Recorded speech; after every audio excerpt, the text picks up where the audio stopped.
Well, hello, my friends. How's it going? Welcome to D4. That stands for D&D Deep Dive, by the way, 4Ds. This is the show where each week we take a deep dive into one, sometimes two, specific character builds for Dungeons and Dragons. We theorycraft about them, we crunch numbers about them, not so that I can tell you the right way or the best way to play a certain character, but to explore one way to build and play a character in D&D with the hopes of creating something that's both really powerful, but also really fun. So if you enjoy creating characters for Dungeons and Dragons almost as much as you enjoy playing the actual game itself, or if you're just looking for tips or ideas on how to build a character you're thinking about playing, then welcome home.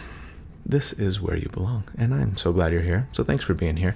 My name is Colby. If you would be interested in receiving a step-by-step cheat sheet on how to recreate this character yourself, or any of the other characters that I build on this channel, or if you're just looking to give a little extra love and support to me and to the channel to help me create more and better content, I would really appreciate it if you would consider joining the channel as a member. There's a little button down below that says join. For $2 a month, you get access to the library of write-ups that I make for each of these episodes that kind of walk you through recreating it, so you don't have to go back and rewatch the video or take notes, and it really helps me out a lot. So huge thanks to all of my channel members. Really appreciate you guys, and for everybody else, I also really appreciate you just watching, subscribing, especially liking, joining, commenting. Those are all also great ways to support the channel, so thank you. All right, I've received over the years a lot of requests to do like a marksman specialist build, a character who is stealthy, who can do big damage, but especially from really far away. It's definitely a fun concept, and it's one that's been on my to-do list forever, so today is the day that I'm finally going to take it on. But I need to discuss the concept a little bit first and talk about what this build is not going to be as well as what it is. First off, it's not going to be a Gloomstalker Ranger Assassin Rogue. For one reason, because I kind of did that already. And also, I didn't want to make this character a burst damage or nova damage character, as Gloomstalkers are, I think, really built for. Instead, I envision this character as being someone who can make long-range attacks over and over with the enemy frustratingly unable to get to them since they're perched up in their tree or taking cover behind a wall, or just so dang far away that the enemy would be dead by the time they closed the distance, right? And that to me is the real sort of danger and appeal of a marksman sniper-like character. It's not that they can headshot you from a mile away, it's that they can do it over and over again and you maybe don't know where they are or don't know how to get to them before they take you and your whole squad out, right? Second, yes, I imagine them as being stealthy and sneaky to get into just the right position for their long-range attacks. And so that makes me want to talk about the rogue as a character class and concept in Dungeons & Dragons 5e. A few weeks ago, I did a build called the Quickened Blade that was mostly a rogue build, trying to take advantage, as I often have on other videos, of getting sneak attack twice in a round.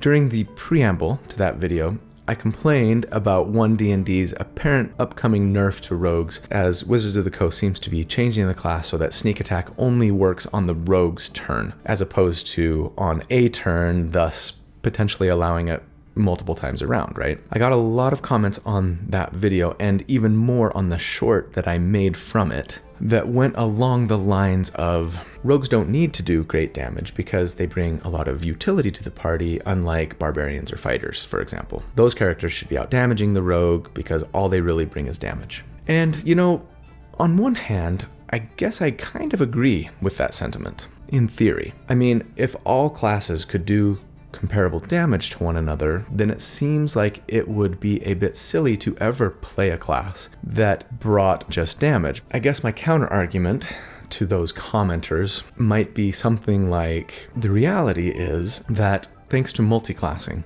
you can build fighters and barbarians who bring a lot of utility and or support, and also full casters who can arguably outdamage even fighters and barbarians. So if we hit rogues with a nerf stick to keep them from doing too much damage because they bring a lot of utility, I kind of worry that no one will ever want to invest a lot of levels into Rogue anymore, since you can get so much of their roguish utility with just a single level dip, or maybe 3 levels, depending on the subclass. I mean, I kind of already have a hard time justifying taking a lot of rogue levels as is. If you take away the really nice scaling that you can get from sneak attack if you can do it twice in a round, then it becomes even harder to justify. Maybe this argument is kind of neither here nor there, as we still don't have a complete picture on what 1D&D will look like yet. But after the last video that they just put out, when I'm recording this anyway, talking about their intent to make martial characters more interesting and diverse and better damage dealing, I do have high hopes. I just hope that some of those big damage dealing things for martial characters will benefit not just the new warrior classes alone, or else rangers and rogues and paladins might be left in the lurch. As for today and the build that we're going to do that's still based in D&D 5e, I think yes, if you want to play a character who can bring both high sustained DPR, damage per round, and lots of great scouty, lockpicky utility, your best bet is either to find a reliable way to get sneak attack twice per round and go heavy rogue, which we have done on several occasions now, like I've said, or do some heavy multi-classing out of rogue early on in your character's career to pick up extra attack and other goodies, which is what we're going to be doing this week. But don't worry, despite all of that, we are going to be sticking with our stealthy, ranged damage dealer from long range concept. We will also just be adding a whole slew of other great things that this character will be able to bring with them to the table to bolster their party. Not just scouty, lockpicky utility, but also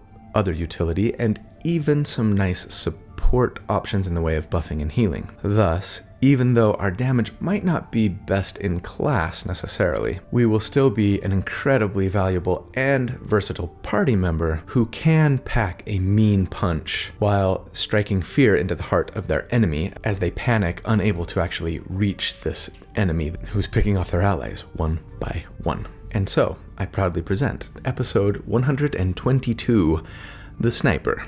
Huge thanks to my good friend Randall Hampton for this fantastic artwork that he created for the character concept I sent him. He does this every week, unless he's at PAX, and I love the art that he does. He's a fantastic and amazing person and artist, and if you would like to follow him on social media to see the other stuff that he's done, or potentially reach out to him to see if you can commission him to create some art for your character or your party, I will, as always, put links in the video description on how to do so. Thanks, Randall. And also, before we jump into the build, let me read you guys the description for this character concept that the team over at dScryb has come up with, since they are the sponsor for the video this week.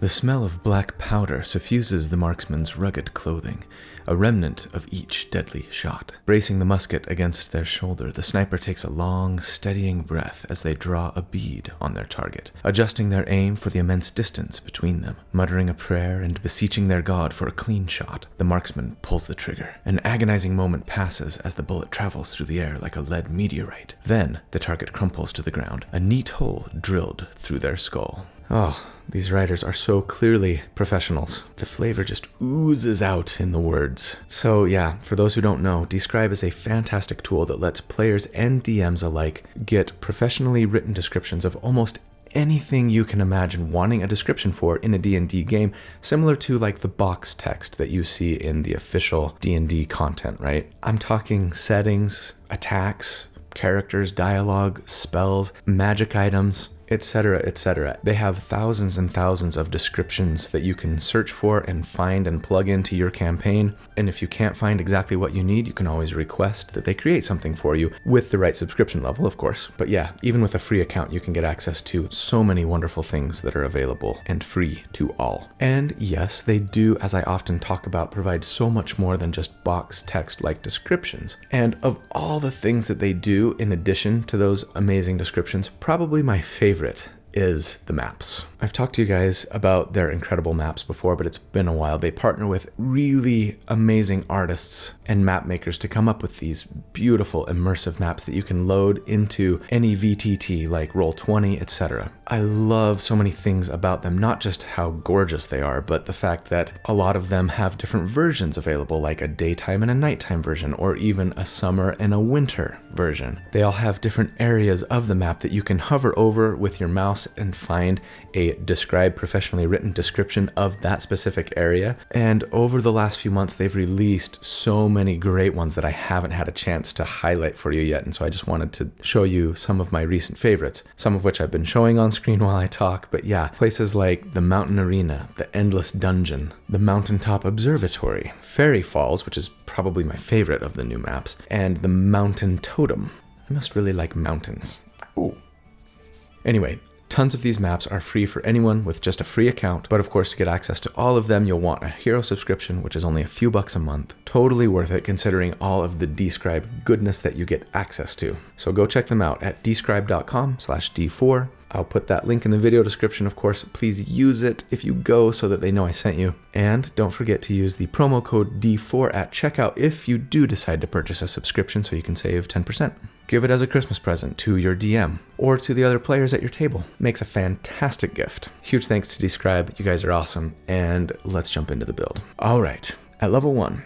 For our starting class, yes, we are going to start as a rogue on this character. Primarily because if you start rogue, you get 4 skill proficiencies, which is 2 more than most classes. And if you later multi-class into them, you only get 1 bonus proficiency. Not a huge deal, and I don't often build for utility. But yeah, if I'm playing a character who is meant to fill the role of being the party's scout and trap finder, disarmer, I usually like to start here in rogue, as you really get so much of what you need with just a single level dip, like I've said. So, when we first meet our champion, I imagine that they're perhaps being trained as part of an elite unit, designed to infiltrate behind enemy lines. I think of this character as less of like a sneak thief, personally, and maybe more as like a special ops kind of character. They have a knack for getting into places unseen, they have a sharp mind, a keen eye, and a killer's instinct. As for our race, yes, I'm gonna go with old reliable here and take custom lineage. I'd love to get an elf or a half elf to eventually get elven accuracy, and that feels particularly poignant on this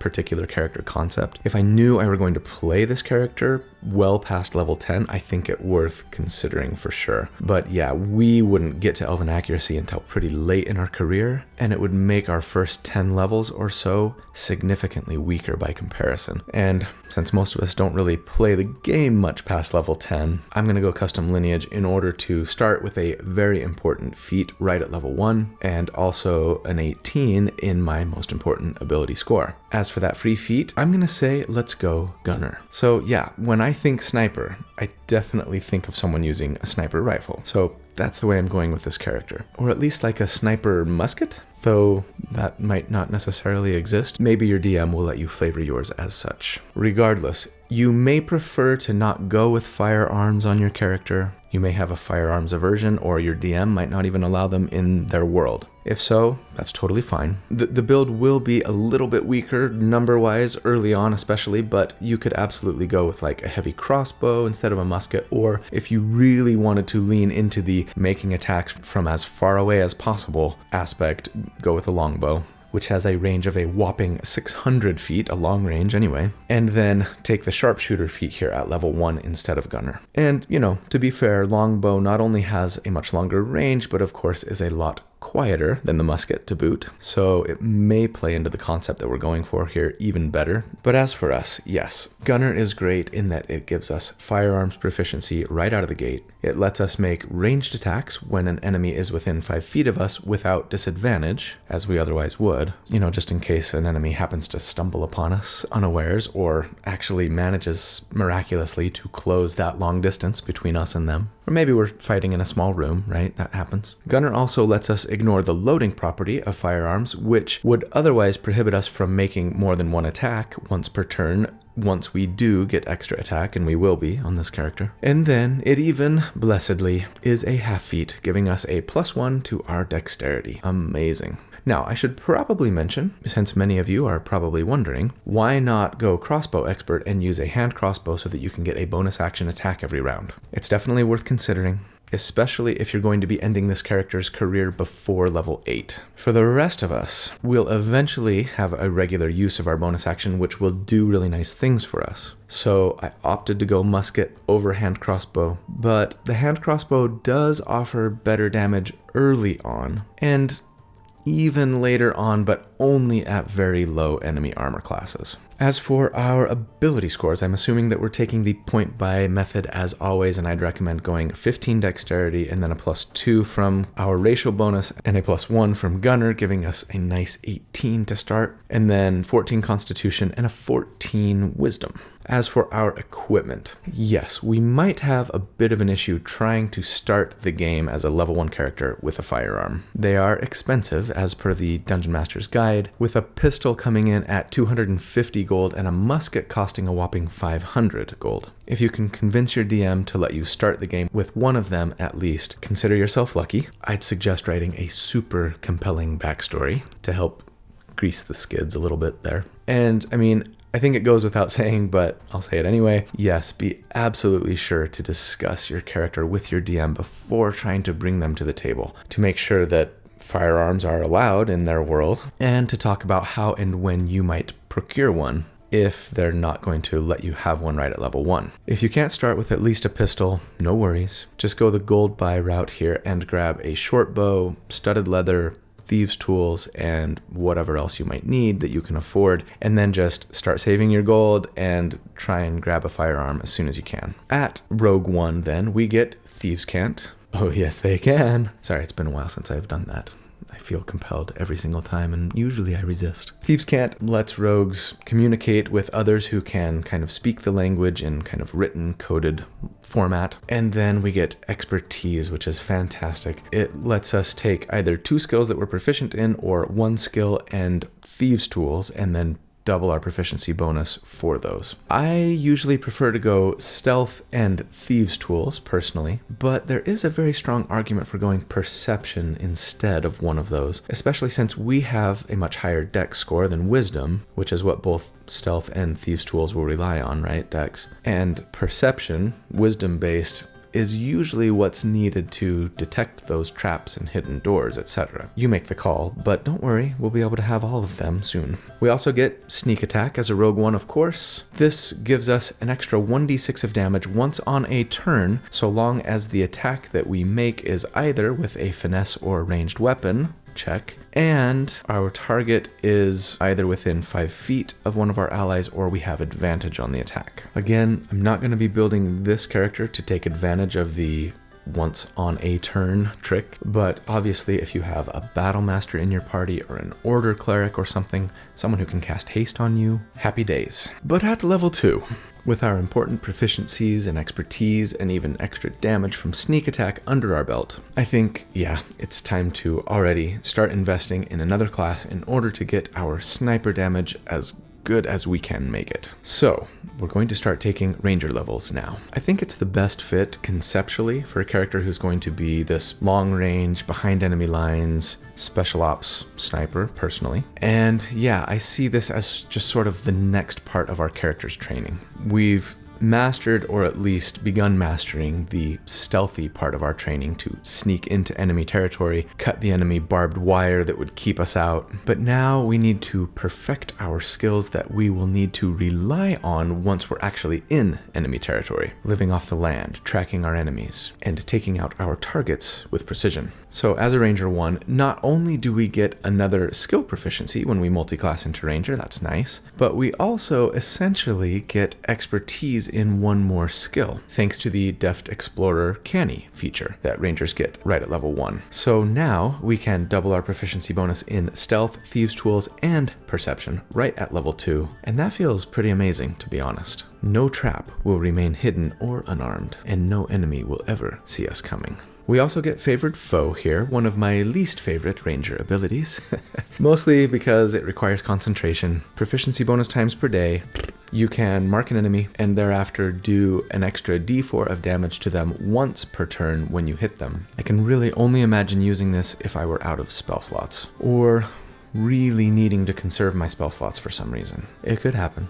But level 2 Ranger is where the good stuff really starts to happen because, first of all, we get a fighting style, and that means we can take the best fighting style in the game, mechanically at least, archery. It gives us a +2 to hit when making attacks with ranged weapons, and a sniper should be super accurate, so that makes me happy. We also get Ranger spells here, and there are plenty of decent ones, but the ones I think I'd be sure to grab would be Entangle and Goodberry. Entangle is a nice kind of poor man's web spell that can offer some decent control, potentially restraining enemies, which means we'd get advantage on attacks against them, and they would have disadvantage on their attacks, as well as being unable to move. It's an action to cast, it requires our concentration, but it has a nice range of 90 feet and affects a 20-foot area cube. One bummer is that it only affects creatures who are in the area when you first cast the spell, and not those who might enter the spell's area of effect later, as with web. Also, the creatures get to make a strength save to avoid being restrained, which isn't a particularly great saving throw to be targeting, especially with our pretty mediocre 14 wisdom. And afterwards, they can get out of the restraint with a strength check. Anyway, it's particularly good, I think, at early levels and against low strength enemies, potentially a nice bit of control. Goodberry is a wonderfully efficient heal spell, even for those who aren't life clerics, as it lets you create 10 little berries that heal for 1 point each, and have the added benefit of providing someone who eats one sustenance for an entire day. There's nothing that says you can't eat multiple to heal for more than 1 hit point, though you might get a tummy ache for doing so. Also, I think most DMs would allow you to force feed a berry during combat, and that's really nice, especially because you could potentially bring somebody back from unconscious 10 times with one single first level spell, right? I have seen some DMs say that you can't do this, however, so be sure to check with your DM beforehand. If you can't, we could always grab Cure Wounds here for some combat healing. Finally, I would pick up Hunter's Mark and would plan on using it for my concentration most of the time, but only until we hit character level 8, as I'll explain. Hunter's Mark requires your concentration, and it is a bonus action to cast. You mark a target, and thereafter when you hit them with a weapon attack, you do an extra d6 of damage. It's a nice spell if you're making a lot of attacks against an enemy, which we aren't really, especially now, or if you don't have a regular use of your bonus action, and though we will later, we don't currently. And so, like I say, I will plan on using this for now. It's nice for sustained damage in that when your marked enemy dies, you can just transfer the mark to another enemy with your bonus action and just continue to enjoy that additional d6 of damage on every single hit. At level 4, we would be a Ranger 3, and we get our Ranger subclass, our Ranger archetype. And yeah, we're gonna go with the arguably fairly boring Hunter here. I mean, sure, I can see going Gloomstalker here if you wanted to gain burst damage and sacrifice sustained damage. But like I said at the beginning, we're not going that route here. We're building for sustained damage, and thus, yes, I think Hunter is the best option. Not only that, but I do think it fits like the theme that we're going for better than any other Ranger subclass as well. You are a stalker of prey, right? As a hunter, we get the Hunter's Prey feature, which lets us choose from one of 3 features. Giant Killer is the worst. It lets you use your reaction to attack a creature large or larger who misses you with an attack. Yeah. Hordebreaker is good for fighting multiple enemies who like to stand close to each other, like I used in the Wildfire Druid video a few weeks ago. But for us, a sniper focused on single target sustained damage, yes, we want Colossus Slayer, which adds a d8 of damage once per turn when we hit with a weapon attack so long as our target is not at full health. Interestingly, yes, the language here on Colossus Slayer is once per turn, not your turn. So yeah, if you can get a reaction attack on an enemy, you could potentially add this and sneak attack damage to that reaction attack as well. Somebody cast haste on us, please. So we can take the ready action and make a single weapon attack on our turn, right? We also, as a Ranger 3, get Primal Awareness, which basically lets us learn the Speak with Animals spell and lets us cast it once per day without spending a spell slot. Thereafter, we can use spell slots if we want, and that's a nice bit of utility. At level 5, we'd be a Ranger 4, and these next 2 levels are big ones for us because, yes, we get our first ability score increase or feat, and that means we get to take Sharpshooter, which really is a must-have, I think, if you want to consider yourself a sniper. As a reminder, with Sharpshooter, when you make an attack with a ranged weapon, you can ignore disadvantage when you attack from long range, and this is kind of paramount for this build that is purportedly trying to be effective from super long range, right? In case you've forgotten, ranged weapons have 2 numbers in parentheses next to them. The first is the normal range and the second is the long range. You can still attack an enemy from beyond normal range, but within the long range if you want, but typically you have disadvantage for doing so, not sharpshooters. That means that with a musket we can attack from 120 feet away without suffering disadvantage. And while that's definitely not as nice as the aforementioned longbow at 600 feet, right? I can't even think of a single combat encounter that I've ever had in my D&D career where 120 feet wasn't close enough for me to be making effective attacks on whatever enemy I wanted during a combat encounter. I'm sure some of you may have had experiences where that was not the case. And yeah,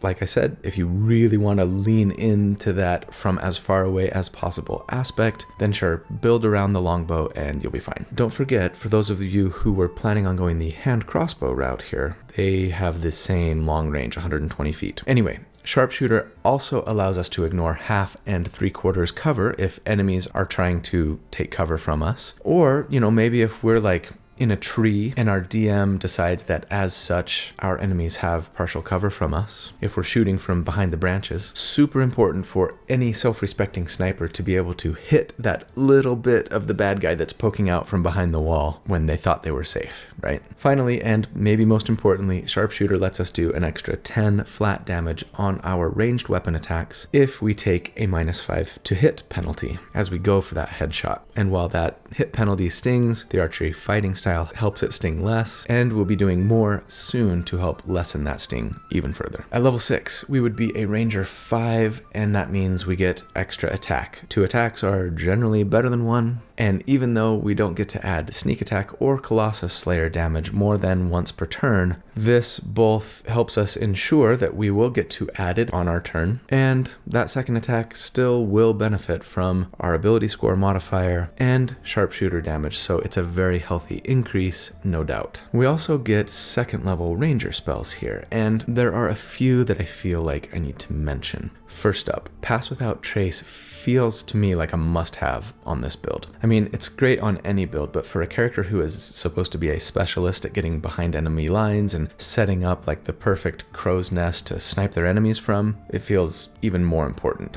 It gives you and potentially your entire party a flat +10 to stealth checks for an entire hour with your concentration. And coupled with your high dexterity and expertise, this really will make you virtually undetectable, even with bad rolls. It will also help even your plate-wearing, clumsy paladins get into position more often than not. Aid is a super potent support spell, healing and adding to the max hit points of multiple party members, though it is apparently being changed in 1D&D to temporary hit points, which will no doubt upset many people, since it won't stack as easily with other spells now. Lesser Restoration is a good spell to use to cure lots of different conditions. And then there's Magic Weapon. Magic Weapon isn't going to outdamage Hunter's Mark for us here unless the enemy is resistant to attacks from non-magical weapons, and we don't yet have a magical weapon, in which case, yeah, this spell definitely worth having. It basically turns your weapon into a +1 magical weapon, and though it requires your concentration,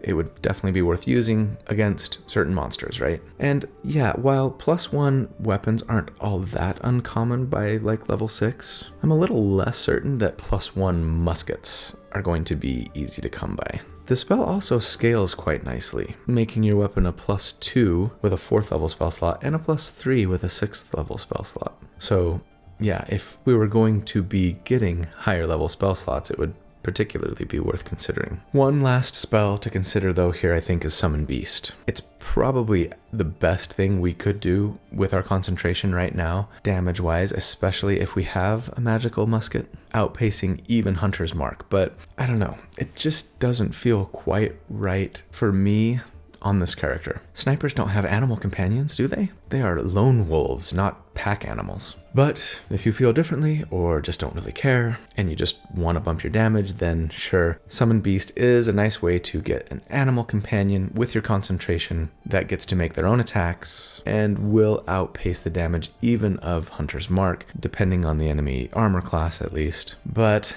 I am not going to assume that we are using it when we do our first damage report, and it's time for that now at level 6. So combat here is really straightforward for us. We get into position, and when it's time to start attacking, we simply cast Hunter's Mark on our target with our bonus action and start sniping. We get to make 2 attacks, each doing a d12 for our musket plus a d6 for Hunter's Mark, plus 4 for our dexterity, plus 10 for sharpshooter. And the first attack that we hit with would presumably, so long as our enemy is within 5 feet of an ally, right, or we have advantage, do an extra d6 for sneak attack, and an extra d8 for Colossus Slayer if the enemy isn't at full health. I'm just going to assume that both of those things are applying here. This would be a grand total of 1d12 plus 3d6 plus 1d8 plus 28. And so, against an enemy with a 10 armor class, we would on average do 45 damage per round. And against an enemy with a 15 armor class, it would be 32 DPR. And you know what?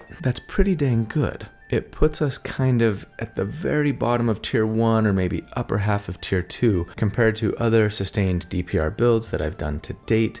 Check the video description to see the spreadsheets that make those comparisons. And not only that, but this build has the very nice benefit of requiring 0 rounds to get going, at least at this level. You just start doing this damage right from round 1, and that's really, really solid.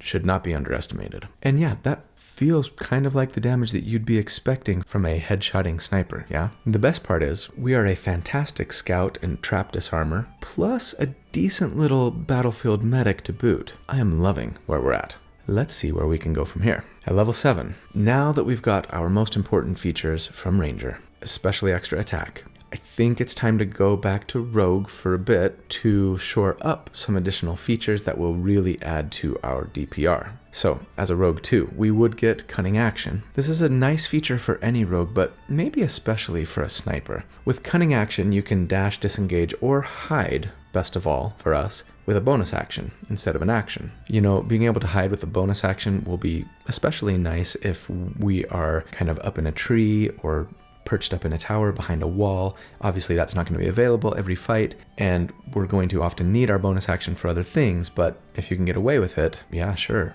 It will make you harder to hit, and then when you attack from being hidden, you'll make your attack with advantage, right? That attack will give you away, so the second attack wouldn't necessarily have advantage, but we're going to be doing other things to give us said advantage. Namely, at level 8, Rogue 3. First of all, our sneak attack damage goes up to a 2d6, that's nice. And then we get the steady aim feature. Alright, so I almost never really rely on steady aim in my builds. In fact, I maybe never have. But today, I'm going to. Steady aim was a new feature with Tasha's Cauldron of Everything, and tells us that with a bonus action, we can give ourselves advantage on our next attack that we make this turn, so long as we haven't moved yet. And also, once we do this, our speed becomes 0 for the rest of the turn. Now, that can potentially be fairly punishing, but there are 2 scenarios under which it's maybe not that painful to not be able to move. One, if we're on a mount. Yes, a lot of people talk about this, but in case you didn't know, if you're on a mount and you're using the mount as a controlled mount, you should be able to get away with using steady aim, rules as written at least, and still move on your turn, since you can have your mount move you around even if your speed is 0. So, if you want to buy yourself a mount and become a mounted sniper, some sort of Mongolian archer or something,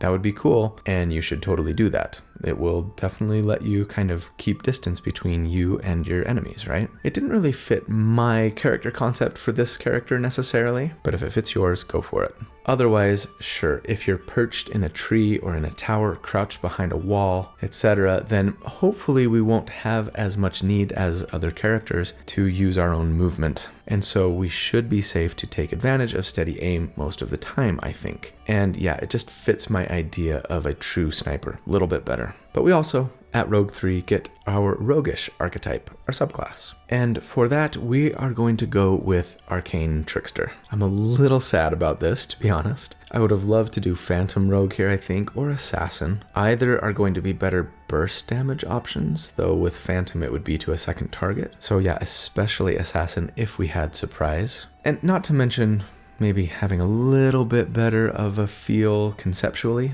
I think. But Arcane Trickster is going to be better for our sustained DPR, not to mention our utility and even survivability. Feel free to go a different route if you must, but I see this spell learning that we're going to be doing as an Arcane Trickster as maybe just a further evolution of the magical abilities that we started to pick up with our Ranger spells. As an Arcane Trickster, we get, first up, Mage Hand Legerdemain, and you know, every time I do that with a French accent, I get people commenting saying, the etymology of this word isn't French, why do you do that?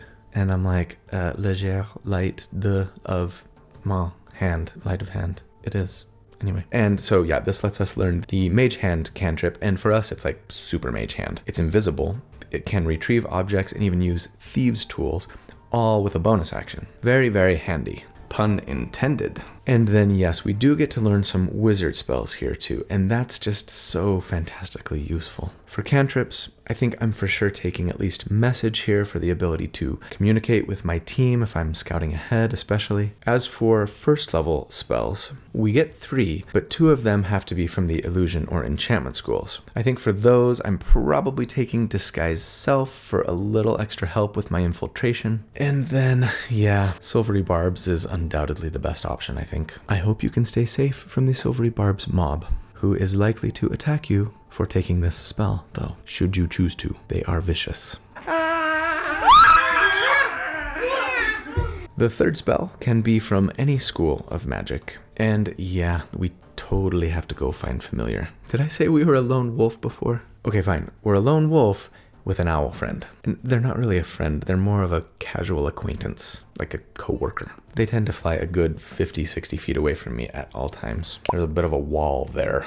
Find Familiar is just the best. It gives us some really nice additional scouting utility via our ability to see through their eyes and hear through their ears. But then, yes, they can potentially also give us advantage on an attack once per turn if the Familiar takes the help action. So now we should be able to get advantage on both of our attacks even if we can't hide, yeah? Have our Familiar take the help action, giving us advantage on attack number 1, and then bonus action Steady Aim. There's no reason we shouldn't be able to bonus action between attacks here. See this tweet by Jeremy Crawford if you doubt me. And then yeah, that would give us advantage on attack number 2. Perfection. Now, at level 9, we have come a long way to increasing our hit chance now thanks to advantage, but there's one more thing that I really want to do to ensure that we can be as accurate a sniper as possible. So we're actually going to take a cleric level dip here. Now, bear with me. I think we can work this in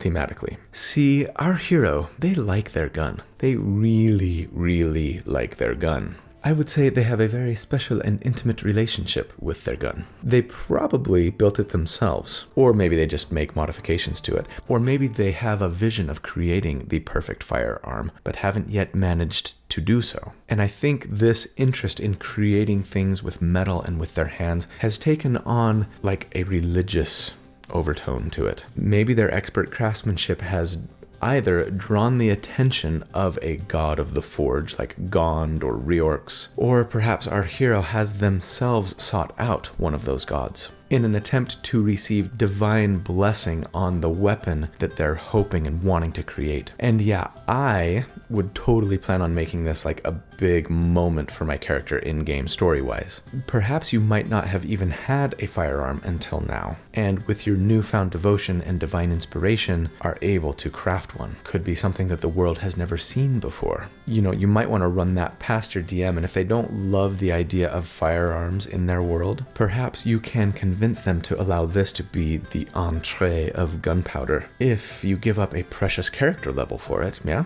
If so, I'd probably take your cleric dip a little earlier in your career. But regardless of your reasons, yes, we are taking just a single level of cleric here. And as such, that means we get our cleric subclass right at cleric 1, our divine domain, and in case you haven't guessed, we're going with the forge domain. I love what we get with a single level of Forge Cleric. First off, we get bonus proficiencies, which we don't really need or want.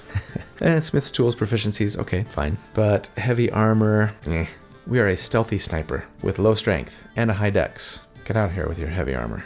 But Blessing of the Forge, now we're talking. This lets us touch a non-magical weapon. Why non-magical, Wizards of the Coast? Why ensure that this cool ability will probably become useless before too long? It seems so silly to me. Oh well. A non-magical weapon or armor, and give it a +1 bonus. Again, if you already have a magical weapon and magic armor, or think you will be getting those soon, I'd probably consider a different subclass. But assuming that you don't, this is a really nice way to give a little bonus to our musket shot. The main reason that we wanted to go cleric, though, actually is for the spells. I mean, I said at the beginning that we wanted to make a high utility and even support character, right? Well, a single level cleric dip gives us that in spades. We get to learn some nice utility-based cantrips, like guidance, which is what I'd for sure get here, and that could even be used on ourselves to help bolster checks to find traps or stealth. Hard to imagine that we'd need that, but hey.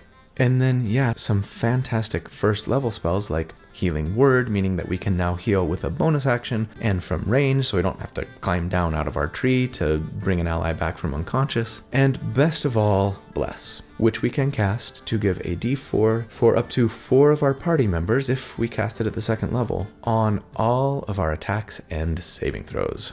Hooray. Okay, so for our level 9 damage report, quite a bit has changed for us since last check. We're getting advantage on both of our attacks now, thanks to steady aim or hiding and our familiar. We're concentrating on Bless now, meaning yes, we do have a round of setup since it takes an action to cast, but since casting that spell is going to do really nice things for probably our entire party, I don't see this being a bad thing at all.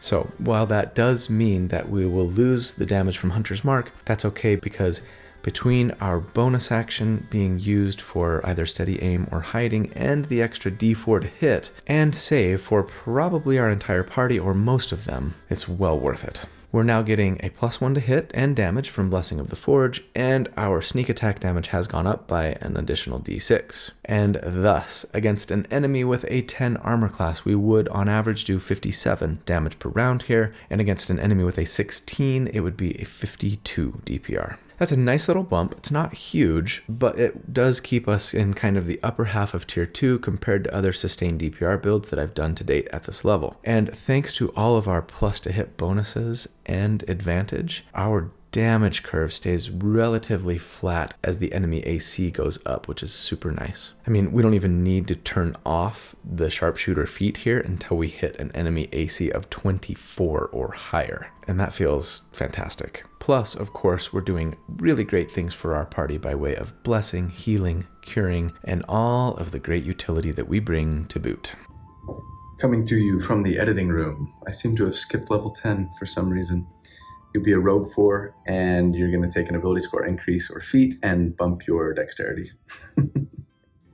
At level 11, like I said, I think we just need one level of cleric to really get the most important features. And so yeah, I just want to go back to rogue now and start getting that sneak attack damage scaling more, as well as increase our roguish utility and roguish survivability. So as a rogue 5, our sneak attack goes up to 3d6 first of all, and then we get Uncanny Dodge. This lets us use our reaction to take half damage on one attack that we take from an attacker we can see. It's a nice feature. It might not be the most amazing thing of all time in my opinion. Half damage is great, but on only one attack, you know, I don't mean to complain. It's sometimes hard to know when to use Uncanny Dodge if we think we're going to be getting hit by multiple attacks, right? Fortunately, since we'll be perched up in our crow's nest, ideally anyway, shooting from 100 feet plus away when we can, we shouldn't be getting hit all that often. At level 12, we would be a rogue 6, and we get expertise part 2. So yeah, pick 2 more skills, double your proficiency bonus, and that means, yeah, we've got expertise essentially in 5 things now. That's awesome. I'm gonna say go ahead and pick your favorite, though if it were me, I'd probably grab Sleight of Hand and Investigation, especially if your DM tends to ask for investigation checks a lot to figure out how to disarm traps, right? At level 13, we'd be a Rogue 7, and Sneak Attack goes up to 4d6. You know, one thing that I really love about Arcane Tricksters is that they kind of get a subclass benefit at level 7, where all other rogues have to wait clear until level 9 to get another subclass benefit, because as Arcane Tricksters, we get second level spells here. And that's really great. Illusion and enchantment schools have some nice options here, including invisibility for some super extra sneaky stealthiness. Mirror image can potentially help keep us safer, and even blur if you want to favor your own defense over concentrating on bless for whatever reason. Blur would give disadvantage on attacks against us, so especially if we're not hiding, that can be really nice. Maybe somebody else is using bless, I don't know. We also get the very nice evasion feature here as well, which tells us that if we have to make a dexterity saving throw in order to take half damage on a thing instead of full damage, then for us, if we fail the save, we only take half damage, and if we make it, we take no damage. That's awesome. All right, at level 13, it's time for our next damage report, and since last check, the increases to our damage have come from capping our dexterity score, and then 2 bumps to sneak attack. So it's been a nice little stretch of levels, no question. Against enemies with a 10 armor class here, we would do 66 damage per round on average, and against a 17 AC, it's barely less, 63 DPR. And yeah, we have plateaued a little bit compared to other sustained DPR builds that I've done to date at this level, landing us more kind of near the bottom of tier 2. And yeah, I've got some thoughts about rogues and damage, some of which I've already shared, and some additional ones that I'll be sharing in the final thoughts. But I do love how roguey we are. Chock full of utility, solid damage, and then for us, even some pretty decent support. Best sniper ever. At level 14, we would be a Rogue 8, and we get another ability score increase for feat. With our dexterity capped, we probably want to look to shore up our defenses a little bit here, I think. I like taking either Resilient Wisdom or Resilient Constitution, probably leaning toward Constitution if you're taking damage fairly regularly, to make sure that we not only make our Constitution saves, but also our concentration checks. But if your sniper antics are keeping you safe, for the most part, Resilient Wisdom might be the better choice here to keep us from being feared or charmed, etc. Alternatively, you could just flat bump either ability score. Better Wisdom would not only improve our saves, but then our perception checks, and even help out our healing a little bit. In the end, I'm going to say pick your favorite, but I'd probably focus on defense or maybe utility. At level 15, we would be a Rogue 9, and our sneak attack goes up to 5d6 now. And then we get Magical Ambush. One day, I'm going to build an Arcane Trickster who really takes advantage of this feature. It tells us that when we're hidden from a creature that we cast a spell on,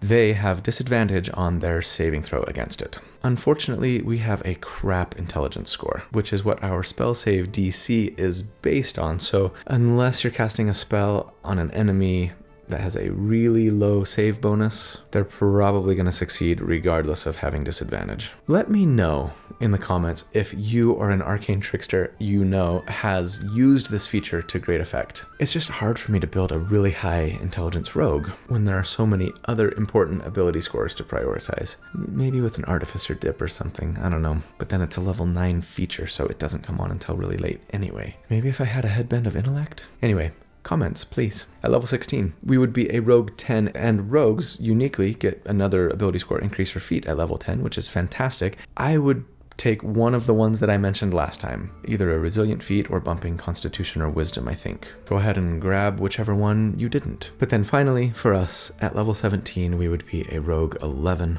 Our sneak attack damage goes up to 6d6, and we get Reliable Talent, one of my favorite rogue abilities, and I'm really glad that we were able to get here eventually, even if it wasn't until the very end. With Reliable Talent, whenever you make an ability check that lets you add your proficiency bonus, you can treat anything rolled lower than a 10 as a 10. I mean, especially on your expertise stuff, you are truly just never going to fail now. And even things that you're just regular proficient in, which is a lot of things, you'll almost always succeed. It's really fantastic for utility, and I love it. So, level 17 for our final damage report. The only increase to our damage that we've seen since last check has come in the form of sneak attack bumps. So I hope that you're getting a super fantastic magical weapon at this point. But yes, we have continued to add some nice utility bonuses, especially, as well as some good defensive benefits. But against enemies with a 10 armor class, we would here do 74 damage per round on average, and against an enemy with an 18 armor class, it would be 71 DPR. And yeah, the rogue plateauing has continued, putting us now more like in the middle of tier 3 compared to other sustained DPR builds that I've done to date at this level, but make no mistake, we are a huge boon to any party between our really solid damage, boatloads of utility, and some nice support that we bring to the table. Not to mention, we are pretty dang hard to kill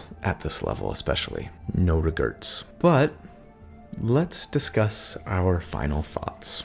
The tier score for this character. If we take the damage that they do at all of the armor classes that we calculate for at each of the 4 damage reports and just average them all into one big number, we come up with a 51. And that's near the bottom of tier 2, right between the crossbow fighter and the Thornlock. Man, really? A hair better than the crossbow fighter, my second ever build. That was supposedly taking one of the best known sustained damage builds that you could make for D&D 5e, especially with a ranged weapon. Hand crossbow, crossbow expert, sharpshooter. Nice to know that we can do comparable damage while adding all of the flavor and utility and support that we did. All right. When I first started building this character, I was initially trying to make them a sustained one-hit wonder character, inspired by last week's burst damage one-hit wonder build. I thought it would be fun to do like a sustained version of that character, someone who could only attack once per round, and I thought I would see if I couldn't really try to take advantage of the scaling damage from sneak attack to make it work. But at the end of the day, yeah, it just really doesn't. Despite my best efforts, I was really struggling to get anything better than the worst sustained damage per round build that I had ever done. And what's disappointing to me about that isn't so much that I can't build a full or mostly rogue character who doesn't innately get extra attack, right? That just can't keep up damage-wise with other martial characters. It's that I can build a martial character who's also a caster, rangers, right, with a single level rogue dip, and be almost as good a rogue at level 6 as a character who was all or mostly rogue at level 6. You know? I mean, if we went rogue 5 and fighter 1 for the archery fighting style, sure, that character would have uncanny dodge, but despite the 3d6 of sneak attack you would do with your one hit, your damage would be about 25% less than what we built. Ranger 5 with 1 level of rogue. But honestly, your roguish utility on either character is pretty much the same, right? And at level 9, if you were to continue on with more rogue levels, your damage would be just a little bit better than half compared to the route that we took. And still, you wouldn't be that much better at being sneaky and disarming traps and the other scout-like utility. Another round of expertise, sure. Evasion's not bad. But I mean, you also wouldn't have the really great buffing and healing support options that our character ended up with either, in addition to the way more damage. So at the end of the day, I kind of feel like this thing that you sometimes hear about rogues in 5e is true. The best rogues are ones that only take 1 level of rogue, maybe 3, at least until you get past like mid-level characters. I think that's mostly true. And few of us actually play the game past mid-level anyway, right? I'm talking levels 10 and beyond. All I'm saying is that I think the best rogues have at least some very heavy investment into other classes. And that feels like a bit of a shame to me. But despite all of my whinging, I am super happy with where we ended up with this character. And hey, at least we do get some damage scaling with more rogue levels, in addition to all that fantastic utility. In the end, I am totally in love with this sniper. They bring so much to the table, in addition to those fantastic headshots. And who doesn't love a good headshot? So anyway, that's the character build for the week. I hope you guys enjoyed it. I had a lot of fun with it. I hope you have a very Merry Christmas and Happy Holidays for those who celebrate. I hope you know how much I love you. I truly do. You guys are the best. Thank you so much for all that you do for me, for the channel. I hope you'll check out the other content in the channel if you're not currently in the habit of doing so. But more than that, I hope you stay safe and be good and be kind and that you're happy and that I see you again really soon. But until then, take care. Bye-bye.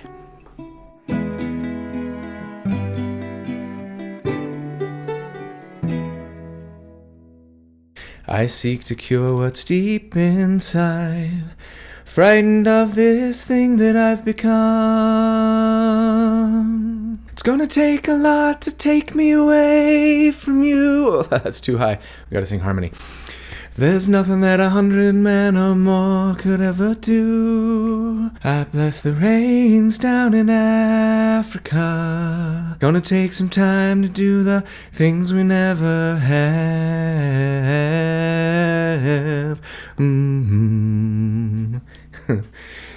I am a child of the 80s. Love Toto. I really do. But I also am the, biggest Weezer fan, and I feel like I like their version of Africa better than Toto's. I know. It feels a little blasphemous. I want to know your opinion. If you prefer the Toto version, Skull and Crossbones, in the comments. If you prefer the Weezer version, give me a heart. Another one, too, a-ha's Take On Me. Love the original. Love it. Weezer's version might be better. It really might. They're like the best 80s cover band ever. All right, let's do this. Check out all my mountains. These are all like mountains from Nepal and Peru, and it's actually really fun to kind of look at them and see the ones that I've been to, because there's a lot in Nepal, in the Himalayas, that I have. Years ago, my brother and I and my mom actually trekked to base camp at Mount Everest, and it was amazing. One of the most just spiritual and life-defining experiences ever. So yeah, that's a little bit of bragging on my part, I suppose, but I saw this shirt that had all these cool mountains, and I just had to get it. Well, don't even say that. That feels off. Don't even say any of that. Don't say that. I need to send a message to my friends. Let me just check those numbers, because I don't know if they're right. Oh, they're right. Don't say that. Don't even say that. Don't even say any of that. No. Did you hear my stomach growling? I'm hungry.